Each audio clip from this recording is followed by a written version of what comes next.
Radio San Borja y el Instituto para la Calidad de la Pontificia Universidad Católica del Perú presentan Calidad al Día, un espacio dedicado a fomentar la cultura de la excelencia.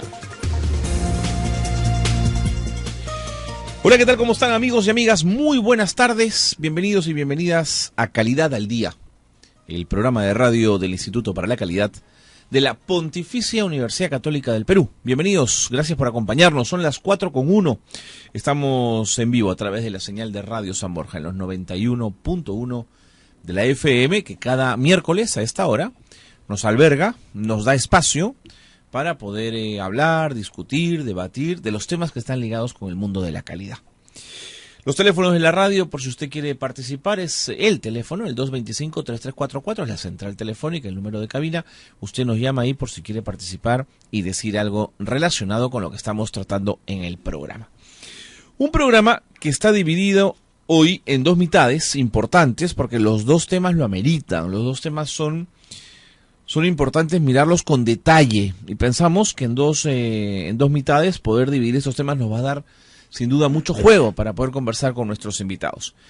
Primero vamos a hablar de salud, los servicios de salud en nuestro país y la calidad de estos. A ver, nuestro invitado nos lo va a explicar mejor, pero el sistema de aseguramiento universal, el SIS, ha facilitado que mayor cantidad de peruanos puedan tener acceso a la salud. Pero esto significa salud de calidad. Esto significa que los servicios en tanto mejoraron para adecuarse a esa mayor necesidad y mayor demanda. Eso significa que más hospitales han podido aguantar la demanda en vez de establecer un sistema de atención primaria de calidad que inhiba de alguna manera que todo el mundo llegue a los hospitales. Bueno, de eso vamos a hablar con el doctor Miguel Palacio Cheli. Él es decano nacional del Colegio Médico del Perú y tiene sin duda una mirada en torno a este tema. Se los voy a presentar en un instante porque él ya está en cabina aquí con nosotros en Radio San Borja. El tema es fascinante y es quizá un buen tema de cara a las elecciones del domingo. ¿Cuál de todos los candidatos, y no vamos a mencionar a ninguno, nos garantiza, digamos, no de un día para otro, no en un año, pero sí el tránsito hacia un sistema de salud de calidad? Vamos a hablar de eso con el doctor Palacio Cheli en un instante. Luego hablaremos del agua, que está íntimamente ligada al tema anterior. Si el gran número de personas en el Perú que no tiene agua sigue en esa situación, esto va a impactar en la salud y por tanto va a impactar en la demanda de salud. Entonces, hablemos de agua, pero hablemos de agua a fondo y reconozcamos las cosas como son. Quizás la cuenca del Rímac no va más y tenemos que pensar en grandes obras, pero grandísimas obras de trasvase de agua para darle agua de tomar a 10 millones de personas. El tema es complicado, pero acá no le vamos a correr a los temas importantes, así que quédense con nosotros en Radio San Borja. Estamos en los 91.1 y esto es Calidad al Día.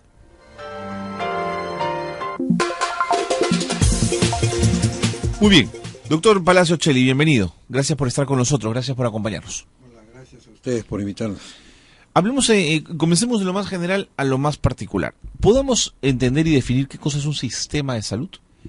Claro, el sistema de salud es el conjunto de procesos que acreditan y garantizan, primero, el acceso a salud, segundo, la calidad de los servicios que se ofrecen, la eficiencia de los servicios que se ofrecen y la financiación para que este sistema de salud no perezcan en el tiempo. O sea que hay que asegurar una financiación sostenible que permite el funcionamiento de unos servicios accesibles a la población y que sean, como bien lo has dicho, de calidad, ya que estamos en un programa del Instituto de Calidad Católica, a quien conocemos y admiramos. Doctor Chelis, ¿cuáles son las piezas de este sistema? ¿Qué piezas intervienen?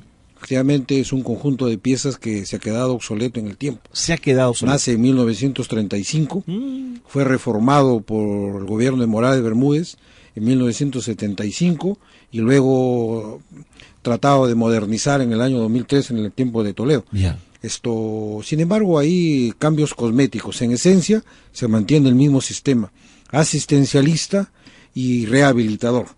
Un sistema que hace y que permite y explica que los hospitales estén totalmente congestionados de personas, que eso es lo que Cualquier cambio la gente tiene que percibir que eso caiga para poder percibir un cambio. Así es. Hay paquetes de reformas, intentos, sin embargo sigue la congestión en los hospitales. ¿Por qué? Porque el problema en esencia es que el sistema es eso, asistencialista y rehabilitador, y manda a toda la gente a los hospitales de tercer o cuarto nivel y descuida la atención primaria, descuida el primer nivel, donde paradójicamente el 80% de la infraestructura del Estado está ahí. Sin embargo, esos establecimientos están abandonados en equipamiento, se caen a pedazos. No tienen especialistas. De ahí derivan para que se vayan a sacar una ecografía al hospital. Exactamente. Bueno, vamos a llegar a eso. Claro. Doctor Palacios Cheli, ¿por qué el modelo se hizo necesario cambiarlo? ¿Es el crecimiento poblacional? ¿Es la pérdida de infraestructura o el envejecimiento de esta? ¿Qué hizo que el modelo rehabilitador cambie hacia la mirada de un modelo más preventivo? Claro, efectivamente, nosotros necesitamos un modelo que ha sido probado en otros países llamados del primer mundo, en donde el modelo es promocional y preventivo. Entiendo. ¿Por qué? Y la presencia de médicos especialistas en el primer nivel. Entonces, esa es la clave. Entonces, como decía Miguel Ángel Cornejo, cópiate de quien tiene éxito. Ni siquiera intentes superarlo, simplemente cópiate. De tal manera que debemos volver las miradas al primer nivel, porque es más barato haciendo promoción en salud, es más barato que los presupuestos anémicos de la salud, que siempre son así caritativos, filantrópicos. No se considera la salud como un derecho, como un elemento importante para el desarrollo, no solo mantener la salud, sino hasta social y económico de la sociedad. No se considera así a la salud. Y entonces los presupuestos que da son muy flacos, famélicos, anémicos, y tienen el primer nivel abandonado. Y persistimos en un modelo asistencialista y rehabilitador que se lleva todo el presupuesto, que lo único que hace es reparar, cuando podemos prevenir la enfermedad y promocionar la salud, que es más económico, que es más sano. Y por ende más barato, claro. Más barato. De acuerdo. Ahora, doctor Palacios Cheli, ¿qué indicadores se manejan en salud pública para entender que la salud es de calidad?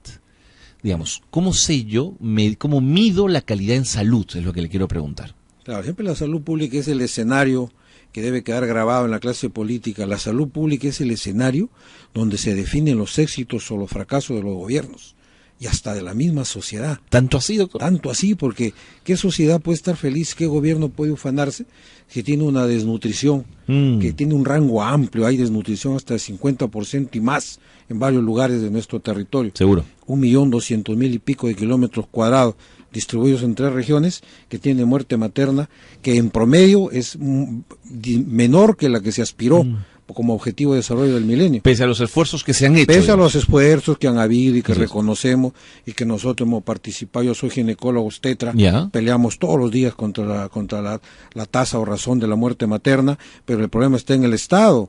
De tal manera que son programas de salud pública abandonados, sin financiamientos, lo que hay son discursos, pero en la práctica los héroes anónimos, los médicos cirujanos, los ginecólogos, las obstetras, etcétera. Entonces, eso es un indicador sociosanitario, la muerte materna. Entiendo. Nos coloca muy bajo en América Latina. De acuerdo. Ese es un indicador, que hay que bajar, la anemia considerablemente. En niños también es otro indicador que se mantiene alto, pese a que hemos mejorado. La desnutrición crónica es otro indicador sociosanitario que se mantiene alto. El índice de tuberculosis, seguimos en esos 3 eventos, seguimos un poquito encima de Haití. Si no existiera Haití como país, fuéramos los últimos en América Latina, siempre en estos indicadores sociosanitarios, pese a que han mejorado, siguen siendo bajos. De acuerdo. Debe llamar a la clase política a la reflexión. Seguro. Oye, ¿qué pasa acá? Eso con respecto a los indicadores sociosanitarios, que son muy importantes, que además nos permiten comparar con otros países de la región. Pero con respecto a los indicadores de gestión, por ejemplo, ¿sirve medir cuántas atenciones hace un médico del Ministerio de Salud al día? Claro. Lo que significaría que un número alto implica pérdida de calidad en el servicio. Número de asegurados, es decir, ya la gestión, más gestión, ¿qué indicadores importantes cuentan? Claro, nosotros tenemos una norma que un médico general debe atender a 5 pacientes por hora durante 4 horas. El médico especialista debe atender 4 pacientes por hora durante 4 horas. Hasta ahí un médico especialista atendería un cupo de 16 pacientes, 4 por 4, 16. Así es. Sin embargo, la demanda es excesiva. Entonces el médico especialista tiene que verse obligado a atender más de esas cifras. Así es. Entonces ahí y el no disminuye la especialista calidad. más todavía, ¿no? Un especialista más duplica, y además el famoso deme un agregado, una invitación, y el médico se ve obligado a darle un pase para que ese día lo pueda atender. Un entre citas, creo que le llaman, ¿no? Sí, entre citas o las cortesías que el médico otorga para poder cubrir esa demanda, porque uno no puede permanecer indiferente en los pasadizos, los pacientes lo piden. Entonces los 16 pacientes que debe atender en un turno de consulta externa se convierten en casi en el doble. Claro. Entonces la calidad ya se ve cuestionada, digamos, por decir un término, ¿no? En el sentido que tienes poco tiempo para poder conversar con los pacientes. Casi no hay tiempo para conversar. A medida que va hablando, uno va ya estructurando su diagnóstico, y a la hora de examinar corrobora lo que ha pensado. Mientras el paciente sigue hablando, uno va escribiendo, y el paciente percibe que el médico no lo escucha, no le mira a los ojos, es verdad. no le pone la mano en el hombro, no le muestra, entonces el paciente malinterpreta. Pero el médico está que llena papeles, más papeles, y si son pacientes cis, tiene que llenar unos formularios que si te equivocas en una palabra, se anuló y tiene que volverlo a hacer. El paciente percibe una mala atención, y el médico está haciendo un esfuerzo por cumplir mientras lo escucha, mira, y si encima tiene el infortunio que suena el celular, que entonces el deterioro que se expresa en ese momento es realmente lastimoso. Entonces lo que tenemos que hacer es justamente, ¿y por qué tienen los hospitales tanta congestión? Porque el sistema empuja a todos los pacientes hacia el tercer y cuarto nivel, y acá abajo no, es una pérdida de tiempo. Cuando ahí se puede resolver. Vamos a hablar de ello después de la pausa, porque me tengo que ir al corte. Son las 4 de la tarde con 13 minutos. Doctor Palacios, muchas gracias por acompañarnos. Vamos a volver para seguir conversando, por supuesto, aquí en Calidad al Día. Hacemos una pausa y volvemos con más.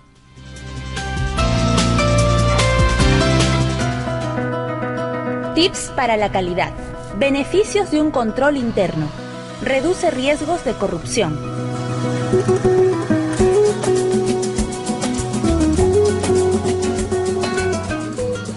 Ya volvemos con Calidad al Día. 91.1 FM, líder en peruanidad. Agenda Central. Hola, soy Gloria Granda y los invito a escuchar Agenda Central para conocer lo que sucede en el Perú y el mundo. De lunes a viernes a las 11 de la mañana, aquí en Radio San Borja 91.1. Hola, soy Luis Alberto Vázquez, conductor del programa Educando. Si a su hijo no le gusta estudiar, se distrae, no comprende y usted tiene que ayudarle para que estudie y haga sus tareas. Escuche Educando, de martes a viernes a las 6 de la tarde por Radio San Borja 91.1, líder en peruanidad. Hora 6 con Fernando Llamosas, de lunes a viernes a las 6 de la mañana por Radio San Borja, líder en peruanidad. Estás escuchando Radio San Borja, líder en peruanidad. Continuamos con Calidad al Día. Tips para la calidad. Beneficios de un control interno. Promueve el desarrollo organizacional.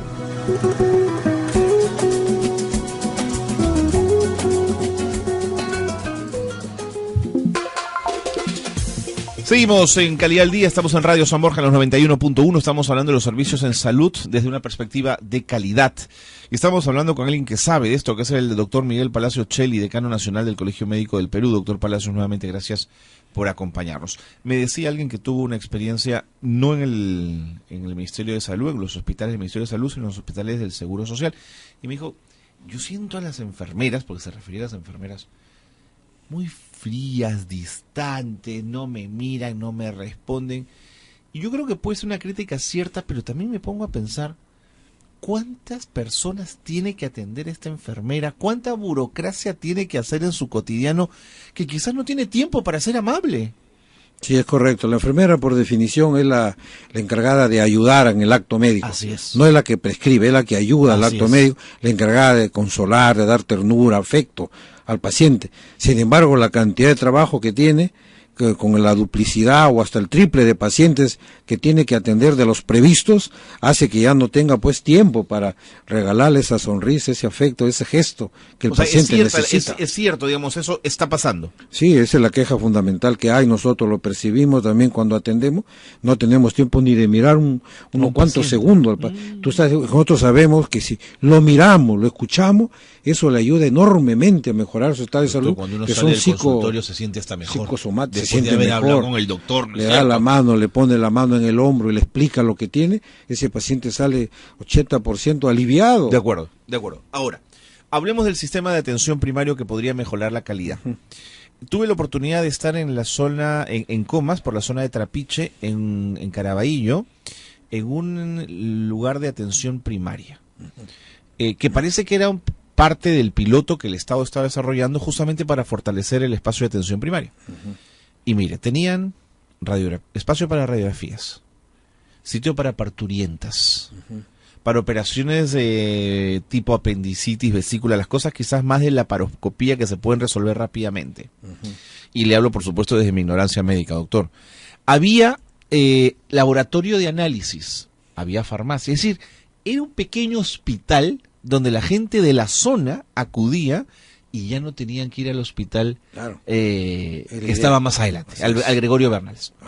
Entonces, ¿de esto estamos hablando cuando hablamos de atención primaria? Sí, de eso estamos hablando, que hay que potenciar el primer nivel de atención, no solo el local que debe reunir mínimos requisitos de infraestructura, sino el equipamiento. Tiene que haber ahí un equipo de rayos X, tiene que haber un ecógrafo y tiene que haber laboratorios con reactivos. Exactamente. NHR, no hay reactivo. Tú haces tu fila para que te saquen análisis y cuando llegas hay una pizarra NHR, no hay reactivo. Media vuelta a la casa o a irse a un particular con gasto de tu bolsillo. Lo que se trata es de reforzar el primer nivel y hay un poco de desconfianza en la población porque dice que es un médico general, entonces hay que proponerle lo que estamos proponiendo, médicos familiares, médicos de cabecera, que son médicos especializados en las 4 grandes especialidades de la medicina. Entonces son médicos que pueden resolver la hipertensión, la diabetes, el hipertiroidismo, fuera de otras enfermedades infecciosas que son comunes y que se pueden resolver ahí, sin derivarlos a los hospitales grandes. Entonces ahí descongestionamos al hospital, irían los pacientes muy complicados a los grandes hospitales. Pero dicen los pobladores de la zona que acudieron a ese centro del cual estoy hablando, que los médicos no quieren ir, que los especialistas no quieren ir, que les parece un trabajo menor o de poca importancia el que se hace allí. Claro, que prefieren la gran cirugía, la cosa dura, el hospital grande. Por eso estamos creando una franja entre el médico general y los médicos especialistas. En sí, los ginecólogos, los cardiólogos, los nefrólogos, estamos creando la especialidad de los médicos familiares. No estamos creando porque ya existe, estamos devolviéndole el sitial que le corresponde en la historia de la sociedad. El médico de familia. El médico iba a tu casa. El médico de cabecera, el que tiene un grupo de 1000 personas y que llega a ser compadre de la mitad de ellos, y etcétera. Ese médico hay que especializarlo, ya que no sea el médico general, sino un médico que se especializa. Y la Cayetano Heredia tiene un piloto ahí muy bueno de médicos familiares que ya están trabajando en el seno de la comunidad con un enorme impacto en los lugares pilotos que se está desarrollando. Eso hay que potenciar, eso hay que hablar con los futuros gobernantes. Ya no la segunda franja de hospitales que inaugura un hospital por cada ciudad. Así es. Eso ya no vale, hay que reforzar abajo y recuperarle la confianza de la población en esos médicos de familia, en esos médicos de cabecera. ¿Se ha podido medir cuánta gente por centro de atención primaria hay en el país?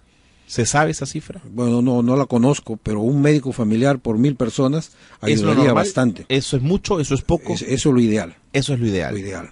Ajá. Nosotros no tenemos así, hay un médico por 10.000 personas, etcétera. De tal manera que ahí entra otro gran tema, la brecha de médicos. De acuerdo. Falta médicos. Y de donde 1000 médicos por mes se van fuera del Perú, por año, perdón, se van fuera del Perú. ¿Y qué hacemos con las postas que por demanda de la población han sido instaladas en zonas urbano-marginales de la ciudad, pero no tienen agua porque la red de agua no llega, doctor Palacios. Sí, el agua es muy importante, es la que va a traer abajo un montón de indicadores sociosanitarios, así que hay que reforzar. Hay bastante porcentaje de la población que carece de acceso a agua potable, sea en red pública, y Así tiene es. que estar utilizando agua de mala De muy calidad, mala calidad. que le produce enfermedades infectocontagiosas Ujú. y le empeora su calidad de vida y acorta su esperanza de vida. Ahí hay que también insistir, esa es una política pública por parte del Estado.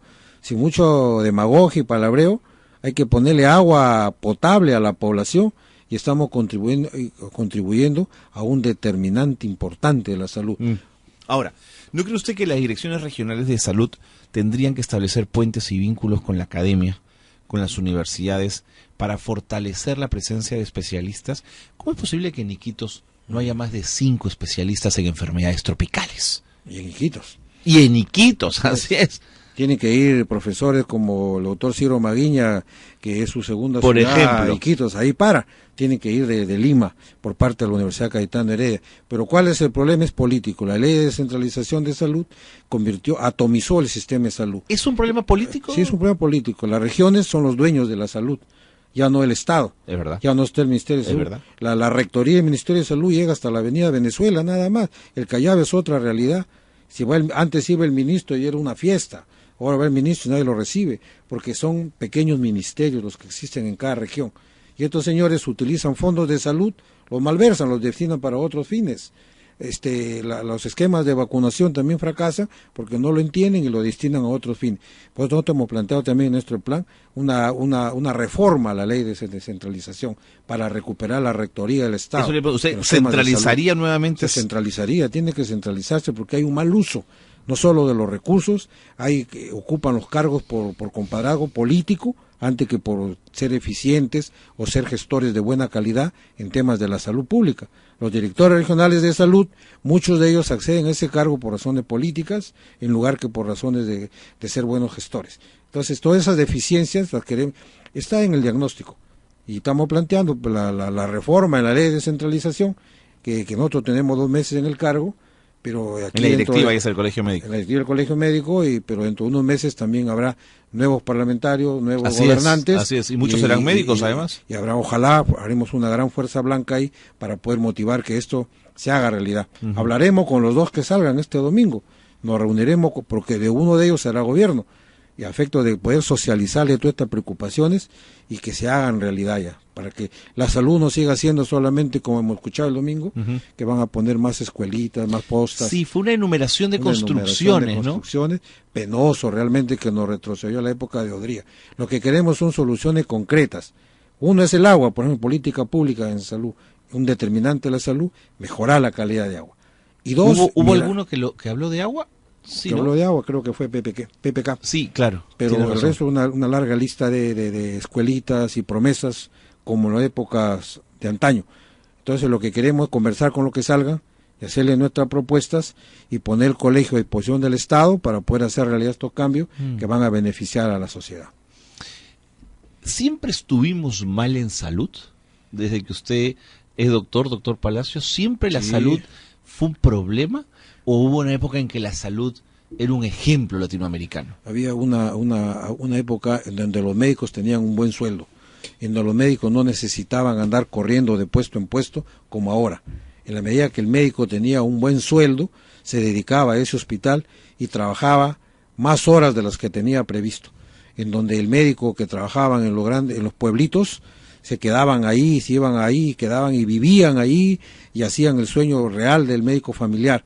Una buena remuneración es un motivador, es un espacio motivador para que el médico pueda trabajar a gusto. Actualmente el médico está trabajando y mirando el reloj porque a las 2 sale de ahí y tiene que estar en otro sitio, Sí, claro. de 2:30 a 5:30 y de 5:30 a 10 en otro lugar, entonces anda todo el día corriendo tras el viento. O sea, que como el decía sueldo de los Salomón. médicos, ¿cree usted que impactó en el deterioro de todo esto? Uno de los factores que fue que lo desfinanciaron y desmotivaron a la clase médica a la hora de maltratarlo con un sueldo que le hemos llamado indigno, porque somos los últimos en América Latina, bueno, excepto Haití, que ganamos menos que el resto de países. Los sindicatos médicos en general son muy críticos con la presencia de grupos de doctores o médicos que vengan del exterior. Hace muy poco lo fueron con un grupo de médicos cubanos que vino a hacer labores de apoyo en algunos hospitales. Sí, correcto.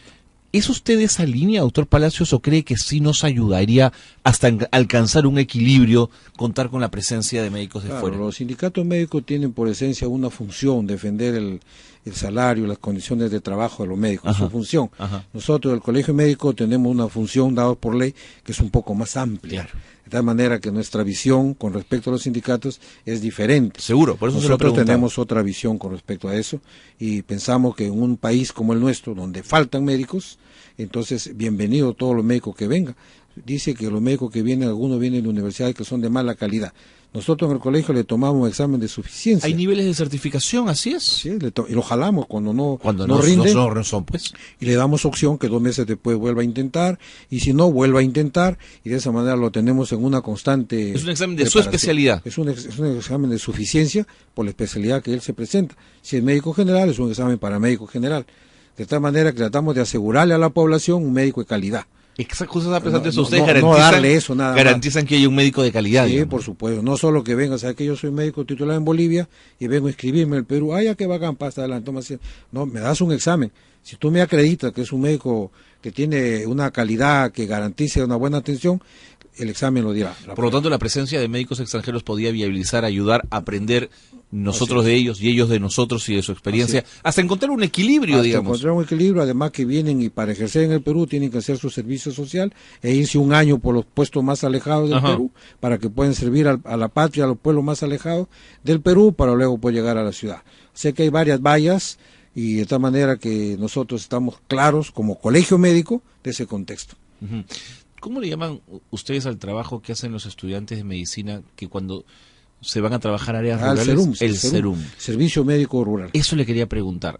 ¿Potenciarlo es una posibilidad, es una buena idea? Nosotros tenemos una opinión crítica porque tiene una serie de deficiencias. Por ejemplo. Y el Estado no nos responde sobre eso. Ahorita mismo están haciendo unas enormes filas para que puedan acceder al sorteo de las plazas SERUM, que es el 25 de Ya, abril. ya. Y le ponen N trabas en la universidad, en el SUNEDU, en el Ministerio de Salud, por ejemplo.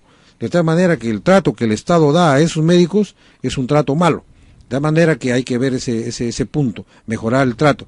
En segundo lugar, se van sin ninguna póliza de contra accidentes, los médicos mueren, los médicos son atropellados, las médicas son violadas, son casos ¿Qué que me los dice? tenemos ahí estandarizados y sabemos que así pasa. De tal manera que son unas personas, colegas, muy vulnerables en el ejercicio y el Estado permanece indiferente y su trabajo es precario, termina así, chao. Seguro. Esa plaza debe ser orgánica, el Estado debe presupuestarla y muchos de ellos tal vez se quedarían, después por plaza cautiva harían su especialidad y regresan a esos pueblos como era antes. Muchos se quedaban en los pueblos, se casaban y vivían felices Seguro. atendiendo a la comunidad. O se puede quedar un tiempo y luego, en fin, hay recambio. Claro, así es. Bueno, con creatividad hay que mover el tema porque no podemos mantener ese sistema de salud ni ese estado de cosas en salud. La calidad tiene que cambiar completamente, ir a niveles de calidad. Y si nosotros impulsamos una política pública en calidad, que es un tema que atraviesa horizontalmente todos los espacios de todas las actividades y que debe estar presente y nosotros estamos impulsando. Tenemos a Osvaldo Lazo ahí, la Cayetano Heredia, y tenemos una alianza estratégica con el Instituto Católica, el Instituto de Calidad de la Católica, en algunos temas estatutarios del colegio para que nos ayude a mejorar, porque ese tema también nos Muy bien. preocupa. Doctor Palacio Cheli, muchísimas gracias por habernos acompañado encantado. y Gracias buena a ustedes. suerte en la gestión al frente del colegio. Bien, gracias por buenos augurios, gracias. Vámonos a la pausa, son las 4:28 y seguimos con más. Aquí en Radio San Borja, en Calidad al Día.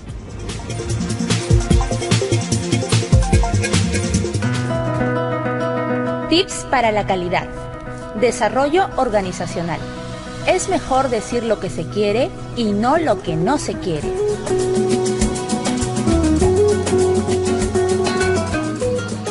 Ya volvemos con Calidad al Día. Radio San Borja es noticias, deporte, cultura, entretenimiento, música, consejos, peruanidad. Escúchanos en los 91.1 FM y en nuestra página web www.radiosanborja.com. Radio San Borja, líder en peruanidad.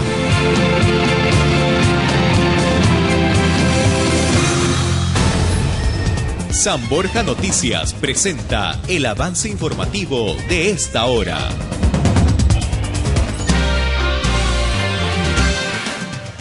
Buenas tardes, bienvenidos a la información. Vamos a pasar con nuestro reportero Nino Jonathan, que se encuentra en el Congreso de la República. Adelante, Nino.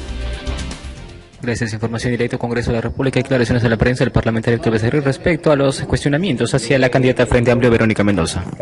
De la Nación, tengo un pedido por escrito, que se le incluya a Verónica Mendoza en lavado de activos respecto al dinero que habría llegado del chavismo. Espero que el fiscal de la Nación responda esta solicitud, ya que es clarísimo que hay documentos pues que prueban en las agendas de que ella ha pedido dinero del extranjero para esta cuenta de nacionalismo. O sea, ella sí ha sabido este manejo, es más, ella ha solicitado dinero para esa cuenta, entonces tiene que responder, obviamente, ante la justicia peruana. Pero ella ha dicho que han utilizado su nombre de manera inadecuada, sin su consentimiento. No, en realidad, 3 peritos han constatado que es su letra donde ella ha escrito en las agendas. ¿Qué pide ahí? Pide justamente que se transfiera dinero a esa cuenta. O sea, eso no es que nadie ha falsificado su letra. Lo que pasa es que igual que Nadine Heredia, sigue el mismo esquema, ¿no? Negar, aunque ya con las investigaciones está más o menos aceptando, y va a terminar por ser desenmascarada. Lo de Verónica Mendoza es gravísimo. Una candidata a la presidencia del país que le miente al país descaradamente, que dice que es su letra y ahora se ha visto obligada a decir que podría ser su letra. Va a terminar exactamente igual que Nadine Heredia. Bien, aquí las declaraciones del parlamentario Héctor Becerril respecto a los cuestionamientos de la candidata presidencial Verónica Mendoza de Frente Amplio. Somos Noticias, Nino Jonathan, adelante suyos.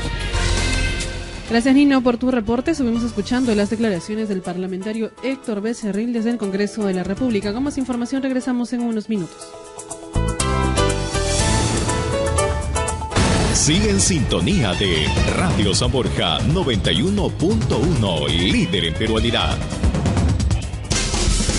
Productos Liz, 37 años de experiencia, líder en el mercado nacional. Te ofrece su gama de productos. Papel higiénico institucional en diferentes metrajes y presentaciones. Servilletas en diferentes colores y diseños. Dispensadores para cada producto y mucho más. Elaborados con papel celulosa 100% extra virgen y hecho en el Perú. Busca calidad, higiene y economía. Busca Productos Liz, sin químicos que dañan la salud y el medio ambiente. Correo electrónico ventas@negociosvalky.p. Teléfonos 336-9066 y 336-7903.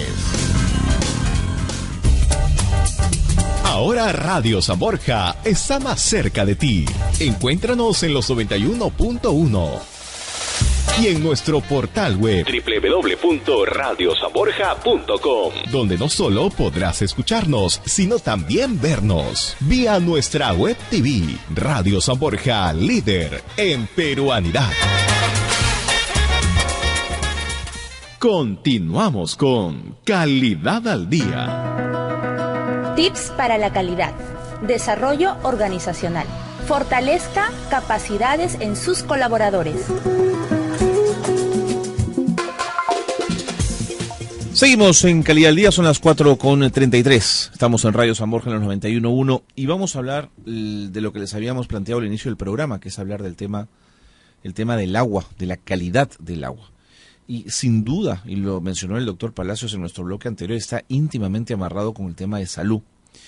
Estamos con el gerente general de Eulen Acciona Agua, él es Cristian Gavilá, y nos acompaña aquí en Radio San Borja para hablar justamente del agua. Bienvenido, Cristian, gracias por estar con nosotros. No, gracias a vosotros por la invitación. Cuéntame un poquito qué cosa hace en el Perú Eulen Acciona. Bueno, básicamente lo que hacemos actualmente es gestionar 3 contratos. El cliente es Sedapal. Son 3 contratos de 2 tipos. 2 contratos son comerciales, es decir, lo que hacemos es gestionar los medidores, básicamente, de las viviendas, lo que es tanto la toma de datos, repartir recibos, gestionar el buen estado de esos medidores, inspeccionar que no hayan acometidas fraudulentas. Digamos, por un lado sería este tipo de servicio, y por el otro, que sería este tercer contrato, que está en la zona sur, se trata de mantenimiento preventivo y correctivo de las infraestructuras tanto de agua potable como de alcantarillado, ¿no? Es decir, tocamos un poco todos los puntos relacionados con el agua, ¿no? ¿En la zona sur, en qué parte? Estamos en la zona de Chorrillos, Ya. de Surco, de Miraflores, de San Borja, 9 distritos en concreto. De acuerdo. Vamos con lo primero, el tema de los medidores. Cuénteme un poquito qué cosa, todos sabemos que es un medidor, pero técnicamente hablando, ¿qué cosa es un medidor exactamente que mide? Sí. ¿Y cómo hacen ustedes para obtener el número final de lo que se consumió a partir de lo que el medidor te dice? Básicamente, un medidor es un caudalímetro. Ajá.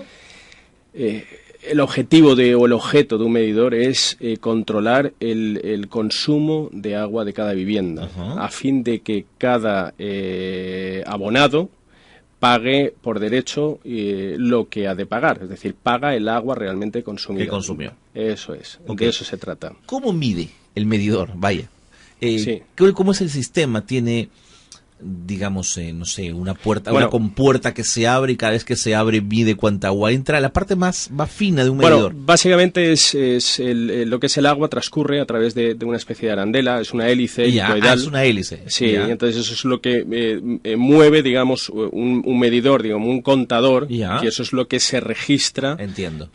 mensualmente, vamos. Entonces, ¿La información del medidor queda en el medidor o la manda a una central? ¿Hay que revisarla manualmente? No, hay que revisarlo manualmente. O sea, tenemos que ir vivienda por vivienda a revisar estos medidores, ¿no? Es lo que se llama toma de estado. Es Ajá. ver el contador, ¿no? Mensualmente de cada vivienda en qué estado está, ¿no? Para saber por diferencias lo que ha consumido esa persona en un periodo concreto. De acuerdo. Ahora, hay países, pregunto desde la mayor ignorancia, que tengan sistemas de medición de agua diferentes que no sean manuales, Sí, con sistemas, sí. no sé, Sí, computarizados remotos. de medición. Hay sistemas remotos, se utilizan sistemas remotos a distancia, pues a radiofrecuencia, pues bueno, pueden medir ese medidor. Incluso para consumo sin tener domiciliario. sí, incluso para consumo domiciliario, sin tener que hacerlo visualmente, ¿no? Ajá. ¿Ese es un objetivo que debería tener una ciudad como Lima, piensas, Cristian? Sí, por supuesto. Es un objetivo, es una de las mejores tecnológicas que bueno, ya está en vías de implantación, de estudio. Ajá. Y que bueno, pues que obviamente pues siempre mejoran la calidad del servicio, ¿no? ¿Miden mejor los aparatos con radiofrecuencia? No necesariamente. No necesariamente. Es un tema bueno, pues de rapidez, podríamos decir, ¿no? De comodidad, pero no mide mejor. No hay ninguna diferencia. ¿Qué porcentaje de error tiene un medidor? Pues bueno, los medidores sí que pasan un proceso muy detallado, muy concienzudo a la hora de los parámetros de calidad de ese medidor. Es decir, pasa por un banco de pruebas, hay unas normas que establecen qué procesos de calidad ha de llevar ese medidor. Ajá. Entonces hay unos rangos, se miden varios rangos de calidad de ese medidor. Por ejemplo, ese medidor lo que mide es el agua que pasa a través de medidor durante 24 horas, Claro, por ejemplo. claro. ¿no? Entonces, por diferencias van viendo si hay desfases, ¿no? Entonces, ese desfase se puede emitir un porcentaje mínimo, ¿no? Que eso ya la norma te lo indica. Pues puede Entiendo. ser de un 0,3% o un 0,5% o en función del parámetro que estés midiendo. Eso está normalizado, digamos. De acuerdo. ¿Qué ocurre cuando alguien, y les debe haber pasado, te dice, me ha venido un recibo por esto y yo no he consumido esto? Debe haber un error en el medidor. Sí. Eso es posible. Sí, se da. En un porcentaje no muy amplio, pero sí que se da. Entonces lo que se hace es una relectura. Cuéntame de eso. Pégate al micro, Cristian, que no te podemos escuchar. Es que me alejo. Lo que se hace es, se vuelve a comprobar si la medición ha sido la correcta. ¿En un laboratorio? No, se va in situ. Se va in situ, ok. porque puede ser básicamente que el error venga del propio operario, ¿no? Sin Que duda. haya tomado mal ese dato. Ten en cuenta que nosotros, pues, miles y miles de tomas de datos se llevan a cabo, ¿no? Pero puede ser también alguien de casa que no sabe que sus Sí. tuberías están filtrando agua, digamos, y se está perdiendo agua. Sí, eso ya es un tema de puede tener una pérdida dentro de lo que es la vivienda. Así es. Lo que pasa que nosotros, digamos, lo que es la responsabilidad, nosotros llega hasta lo que es la pared del previo, puerta, o sea, claro, hasta la puerta. claro. A partir de ahí ya es Ya el no propio puede entrar. abonado el responsable, ¿no? Pues si tiene alguna fuga o no tiene alguna fuga. Incluso bueno, la propia calidad de ese agua, ¿no? Que sale del grifo, ¿no? Nosotros pues llegamos hasta lo que digamos hasta la pared del previo, ¿no? Entiendo. ¿Estos equipos tienen certificación internacional? Sí. Cuéntame de ello. Estos equipos, lo que están homologados, Sedapal tiene una serie de, en este caso, ¿no? Por ejemplo, Sedapal, están homologados unos ciertos modelos de medidores. Entonces tienes diferentes tipos de medidores de diámetro, ¿no? En función del consumo necesario o exigible a ese medidor. Entonces, pues tienes de 15 milímetros, tienes de 20, tienes de 25 y después tienes diferentes modalidades de medidor, ¿no? Pues tienes de chorro único, chorro múltiple, tienes electromagnético, tienes de diferentes tipos, ¿no? Entonces, lo que se hace es homologar, o por parte del cliente, homologar una serie de medidores que tienen a ciencia cierta tienen el conocimiento de que esos medidores funcionan a la perfección porque se han probado, tienen experiencia positiva al respecto. Pero independientemente de eso, de esos medidores que ya están homologados, cada partida que puedan instalar ha de pasar una serie de procesos de calidad. Entonces, el primer proceso de calidad viene, primero, para que ese modelo sea con las especificaciones técnicas que el cliente exige. Entiendo. El segundo proceso o el segundo paso es que el propio proveedor de esos medidores, pues haga esas pruebas de calidad, uno por uno. Es decir, que si llegan una partida de 20.000 medidores, por ejemplo, a instalar, tiene un banco de pruebas, que ese banco de pruebas a su vez está homologado, certificado, lo que es incluso el procedimiento, el sistema de funcionamiento. Es decir, el propio operario ha de seguir un procedimiento adecuado para no alterar, digamos, la calidad final. Hasta eso está regulado. Está regulado. Digamos, ¿no? Entonces hay entidades como INACAL que son las que certifican esos sistemas y esos bancos de pruebas, ¿no? Entonces, una vez pasa por ese control de calidad, se envía una muestra a propio Sedapal, que tiene un laboratorio, para aleatoriamente coger una muestra y hacer otras pruebas para admitir o rechazar ese lote. Entonces ellos tienen unos porcentajes determinados en función de si no lo supera, rechaza el lote entero. Entiendo. O sea, sí. Se cuidan de esa manera. Muchísimo. De acuerdo. O sea, tiene muy, muy estrictamente establecido, ¿no? Me has hablado de medidores que nos dicen qué cantidad de agua pasa por ahí. Sí. Pero ¿qué pasa con la calidad del agua? ¿Eso es posible medirlo? Bueno, la calidad del agua, lo que se hace para medir la calidad del agua es tomar muestras, es decir, tú lo que realizas o llevas a cabo es un monitoreo, ¿no? Es un programa de inspección. Entonces, básicamente lo que haces es extraer muestras de las estaciones de bombeo de agua potable. Ahí es donde tomas la muestra. Sí, ahí es donde tomas la muestra y ahí es donde analizas una serie de parámetros. Los analizas primero en un laboratorio certificado, homologado y con unos procedimientos estandarizados. Entiendo. Una vez pasan ese laboratorio, lo que en ese laboratorio miden es una serie de parámetros, ¿no? Pues puede ser, por ejemplo, el desinfectante, que en este caso, pues que el cloro pues sea de 0,5 miligramos litro, ¿no? Por ejemplo, que es el estándar que se suele establecer. Si hay presencia de coliformes, de estreptococos, coliformes totales, pues si tiene plomo, arsénico, o nitratos, nitritos, huevos de larva, por ejemplo, ¿no? Una serie de elementos que a su vez ya están parametrizados, es decir, que hay unos niveles máximos admisibles, por supuesto.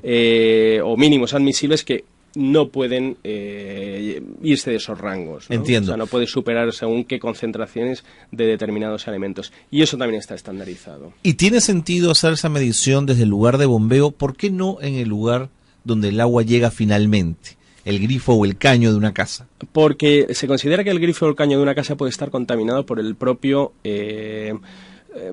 por el propio, digamos, abonado, ¿no? Digamos, es territorio del inquilino de esa vivienda y el responsable de esa calidad del agua en el momento que cruza, digamos, el límite de la pared, Claro. digamos, del previo, ¿no? Te entiendo. Sí. Te entiendo. Entonces, la responsabilidad es que los niveles de desinfección de cloro y de concentración de determinados elementos estén dentro de ese rango admisible por reglamento. Pero lo que es el caño, digamos, lo que es la salida de agua en esto ya es responsabilidad de cada uno. Y me parece que tiene sentido, pero tengo la sensación que la medición de calidad se pierde en la ruta. ¿Quién mide en la ruta? Bueno, lo que es en la ruta, sí, lo que se hace cálculos es que en esos rebombeos también se mide las distancias que puedan existir de distribución. Es decir, cada estación de bombeo tiene unas longitudes de conducciones, de tubería. Entonces, ya cuando tú añades ese desinfectante, que básicamente es la unidad que más control se lleva, que es el tema del cloro, ¿no? Porque una presencia de cloro suficiente ya puede ser indicativo de que hay otros patógenos, otros elementos que no pueden existir. Entiendo. Entonces, se mide desde la salida teniendo en cuenta la distribución o la longitud de distribución que pueda tener esas tuberías, ¿no? Entonces, con eso ya tienes un control adecuado, porque, por ejemplo, ese cloro residual, que ese es el que se mide, se sabe a ciencia cierta a qué nivel puede llegar a las casas. Qué interesante. ¿no? A esto. Y después, bueno, porque también se lleva un control del tipo de tuberías, por ejemplo, que se están instalando. Por ejemplo, ahora se están instalando tuberías de polietileno, que son mucho más flexibles. Reemplazando a las más viejas inertes, tuberías. Menos contaminantes. Ya no son tuberías de plomo, por ejemplo. Por supuesto. Que han traído, pues... Que antaño se usaban, por supuesto. Sí, y que ahora pues se están sustituyendo rápidamente, ¿no? Cristian, me pido una pausa, pero no te vayas, porque esto de lo que nos estás hablando es interesante para aprender todos, digamos, y que nos corresponde a todos estar atentos, que es el tema de la calidad del agua. Quédate con nosotros. Gracias. Pausa y volvemos, son las 4:46.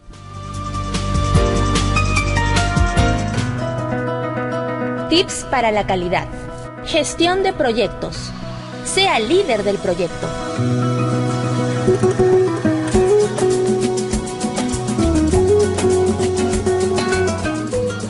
Ya volvemos con Calidad al Día. 91.1 FM, Radio San Borja, en tu corazón.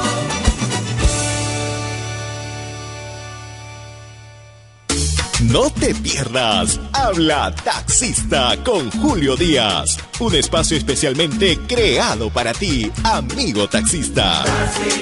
Escúchanos todos los viernes a las 4 de la tarde, aquí en Radio San Borja 91.1. Tiene plata en la mínima. Orgulloso estoy. Mientras todos están durmiendo, ellos están vigilando. La hora del vigilante. Haremos de sus madrugadas algo totalmente diferente. Música, entrevistas y la mejor compañía para que estés alerta, 100% operativo. La hora del vigilante. Todos los viernes desde las 4 de la mañana por San Borja 91.1. Líder en peruanidad. Perú Exporta, el programa que abre las puertas del mundo al empresario nacional. Todos los jueves a las 3 de la tarde por Radio San Borja, líder en peruanidad. Una producción de la Asociación de Exportadores ADEX. Estás escuchando Radio San Borja, líder en peruanidad. Continuamos con Calidad al Día. Tips para la calidad. Optimice su productividad. En tiempo, el 20% de nuestro tiempo produce el 80% de resultados.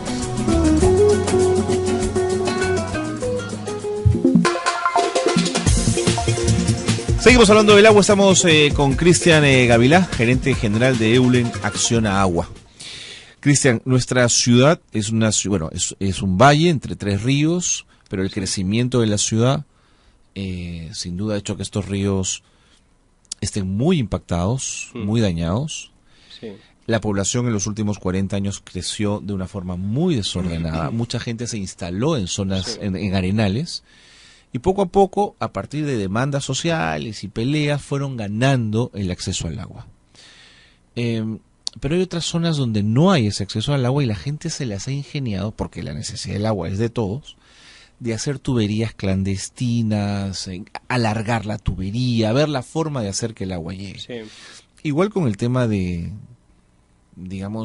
saneamiento, es decir, las alcantarillas para botar las heces, los coliformes y todo esto, que terminan yendo a los ríos, justamente, sobre todo al río Rímac y al río Chillón. Sí. En el tiempo que llevas en el Perú viendo este tema, ¿te ha sorprendido esto? ¿Es una situación casi normal que haya ocurrido? ¿Qué interpretación tienes?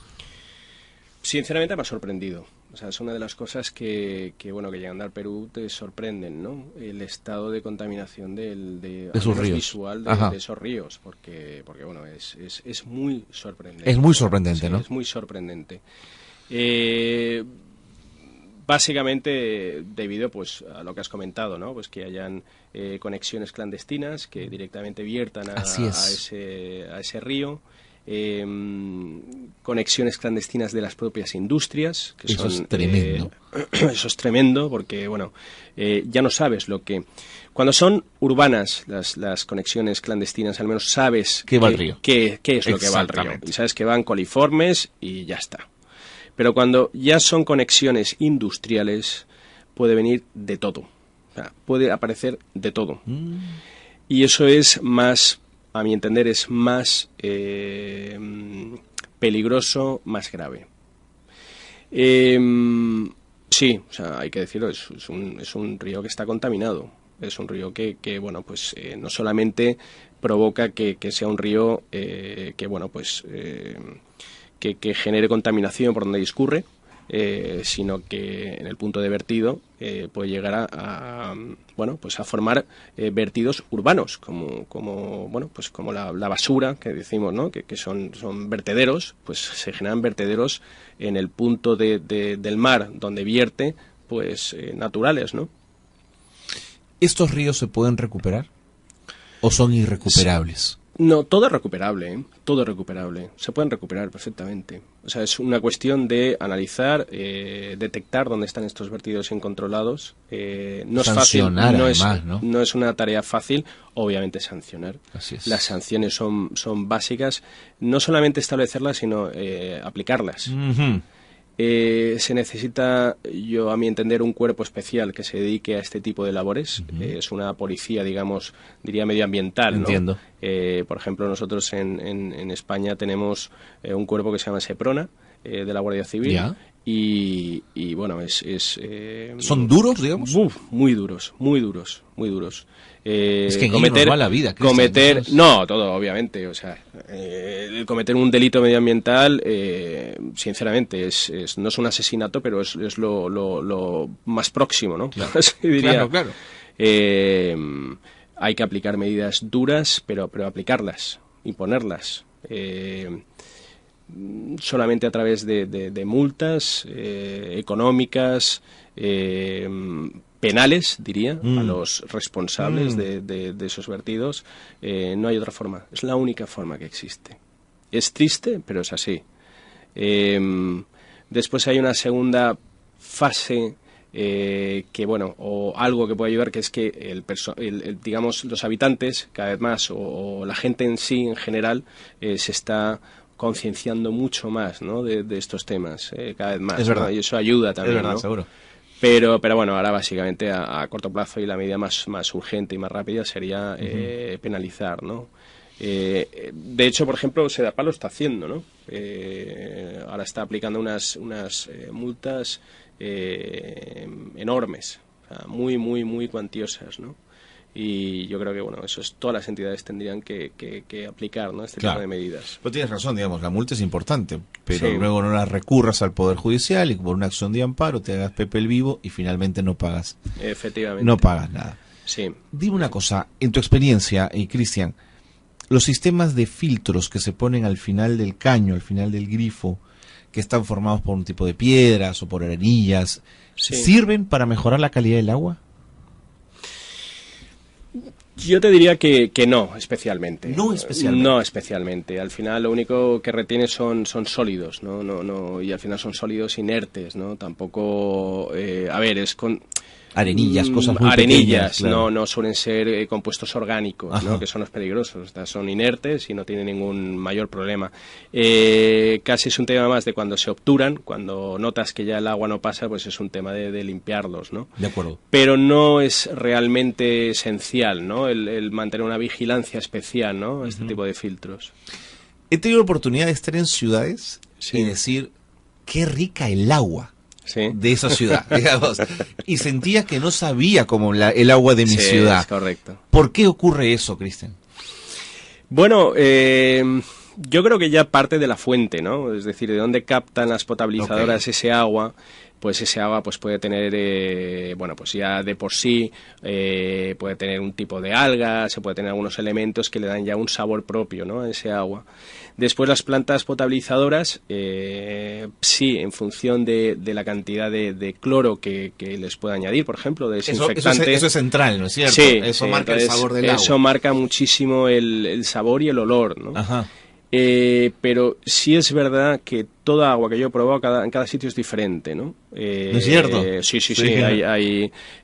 Hay aguas que tienen carbonatos cálcicos más elevados, con lo cual, pues bueno, te generan piedras en el riñón, pero tienes los dientes muy cuidados, ¿no? Muy blancos, ¿no? Y hay aguas más blandas, ¿no?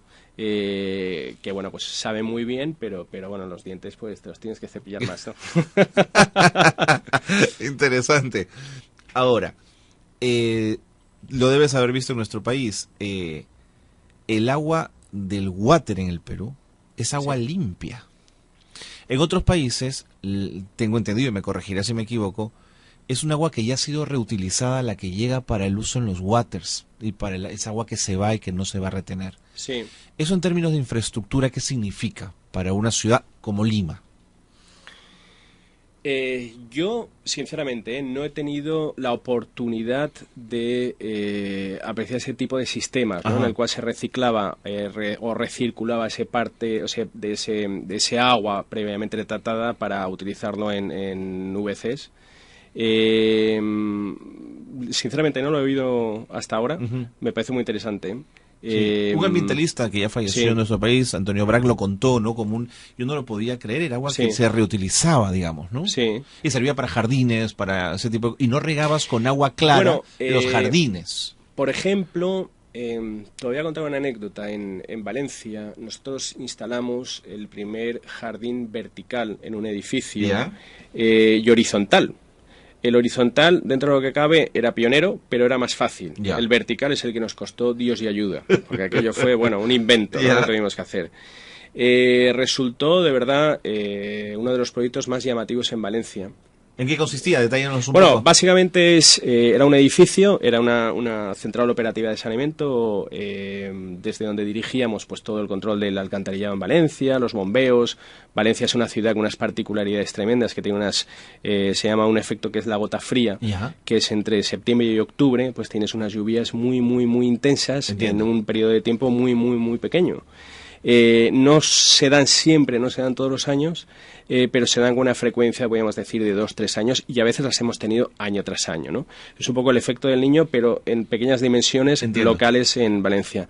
Pero bueno, era un efecto que conllevaba una serie de requisitos, de procedimientos, de controles muy, muy exhaustivos, ¿no? Por ejemplo, es una ciudad muy plana, con la cual teníamos que bombear ese agua al mar, ¿no? Ese sobreagua que teníamos en esos momentos. Agua dulce que se iba al mar, qué pena. Sí, una pena.